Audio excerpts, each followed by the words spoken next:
What's up, Taiwan? I'm Erika Liu with 10 minutes of news from here in Taiwan and around the world. A U.S. Navy destroyer sailed through the Taiwan Strait on Sunday, days after China's military finished practicing a blockade of Taiwan. The U.S. 7th Fleet announced the transit on Monday. Taiwan and the U.S. say the middle of the strait between Taiwan and China is not part of either side's territory, so it's open to all. But China says the U.S. Navy has no right to sail through without Chinese permission. U.S. warships transited the strait 6 times last year. The latest voyage comes 6 days after China finished war games off the coast of Taiwan. They began after Taiwan's President Tsai Ing-wen met with U.S. House Speaker Kevin McCarthy in California. Leaked U.S. security documents reveal that Taiwan's air defenses might not be effective against Chinese missile strikes. That's according to a report in the Washington Post. The report says Taiwanese officials are unsure whether their air and missile defenses can accurately detect missile launches from China. Documents also show that a little more than half of the country's aircraft can operate during wartime, and that moving them to safety would take at least a week. Taiwan's defense ministry has responded to the report, saying it welcomes outside criticism, but is confident in its defense capabilities. The head of a visiting French delegation says France stands with Taiwan. The 4-person delegation is in the country following French President Emmanuel Macron's warning that Europe should not be drawn into a conflict over Taiwan. James Chater reports. 4 French politicians have arrived in Taiwan on a 4-day trip to strengthen ties between the two countries. But before even leaving the airport, the cross-party parliamentarians were forced to clarify France's position on Taiwan. According to us, nothing changed. What we want to say to Taiwan is if something happens to Taiwan, it will change the world. I don't want to spend my week to clarify any malentendu. There's no malentendu between France and Taiwan. Any potential malentendu here, French for misunderstanding, relates to comments made by French President Emmanuel Macron following a visit to Beijing and talks with Chinese President Xi Jinping. In an interview with Politico earlier this month, Macron warned Europe should not become America's followers, adding that the great risk Europe faces is that it gets caught up in crises that are not ours. The EU previously echoed US support of Taiwan as it faces growing intimidation from Beijing. China claims Taiwan as part of its territory and threatens to take the island nation by force. The US is Taiwan's most important ally and arms provider. We need to find out, does Macron speak for Macron or does Macron speak for Europe? Macron's remarks drew criticism from some European and US leaders, who said he undermined both the US-EU alliance and European commitments to Taiwan. Macron stood by his comments. Et à cet égard, la position de la France et des Européens est la même sur Taïwan. Nous sommes pour le statu quo. Et elle est constante, cette politique, elle n'a pas changé. The visiting lawmakers sought to assure French support for Taiwan remains steadfast. But Taipei will hope meetings in the coming days will ensure there's substance behind those promises. Ricky and James Chater for TaiwanPlus. Starting Monday, people in Taiwan could go mask-free on public transportation. Health authorities say wearing a mask is still advised, but no longer compulsory. The large majority of passengers on the Taipei Metro on Monday were still masked up. Hospitals and other medical facilities are the only places where masks are still mandatory. Taiwan began enforcing universal masking outside the house in May 2021, when the country had its first serious COVID outbreak. Until Monday, Taiwan was one of the last places in the world to require masks on transportation. New Taipei City's overseas Burmese community have observed Thingjin, their version of the Southeast Asian New Year Water Festival. But a historic drought currently drying out southern Taiwan meant this year's celebration had to be mostly waterless. Joyce Zeng has the story. I'm here at New Taipei City's Huaxing Street, known to locals as Little Myanmar. People are here to celebrate the water festival, but this year they've opted not to splash out.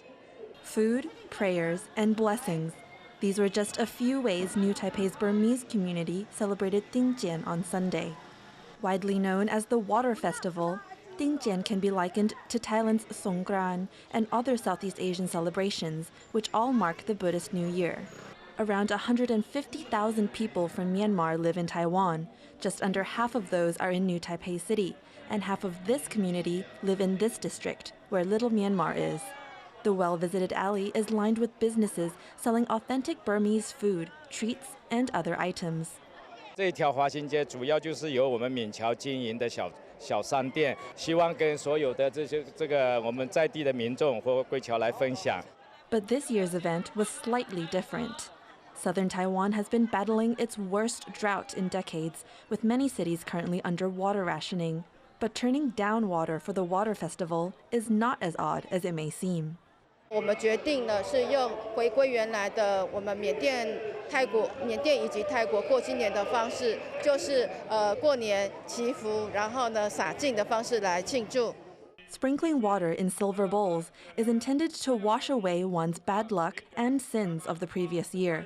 Traditionally, monks give this blessing. People also pray for good fortune by pouring water on Buddha statues. This event's return to its religious roots also comes at a time when Myanmar's military rule has grown increasingly violent. The junta there seized power in a bloody 2021 coup.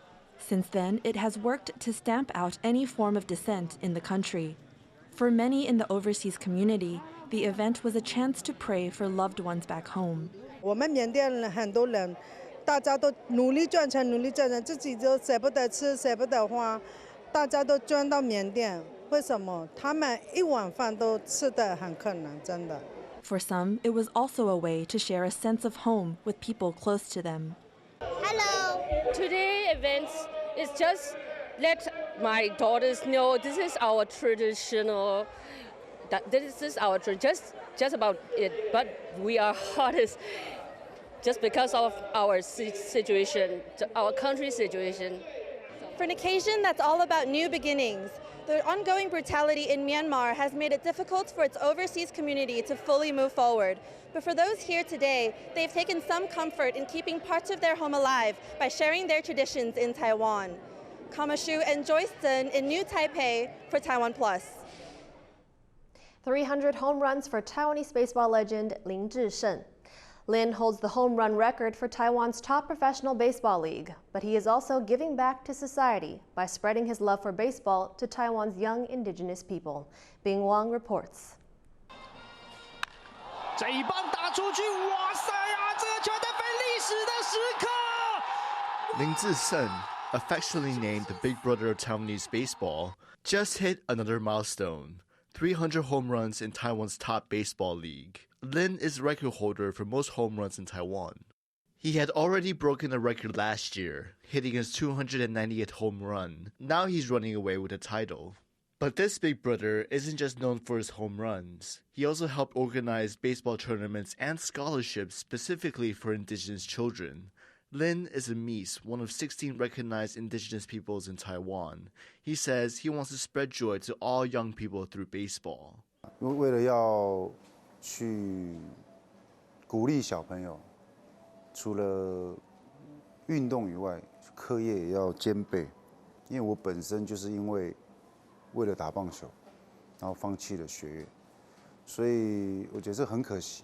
因为运动不是一辈子的，那是知识是一辈子的，所以我们会成立这种奖助学金来帮助小朋友，是希望可以请学校能更督导这些运动的小朋友。At 41 years old, Lin knows he's at the tail end of his career. Now he wants to spread his love for baseball to the younger generations, and he's working to give young indigenous people a chance to achieve great things both on and off the field. Devin Tai and Bing Wang for TaiwanPlus. Thank you for watching What's Up Taiwan. Remember to download the TaiwanPlus app for more stories from Taiwan and around the world. Finally, we leave you with images of a bunny in uniform who was adopted as the mascot last year by the police department of Yuba City, California. I'm Erika Liu. Take care and see you next time.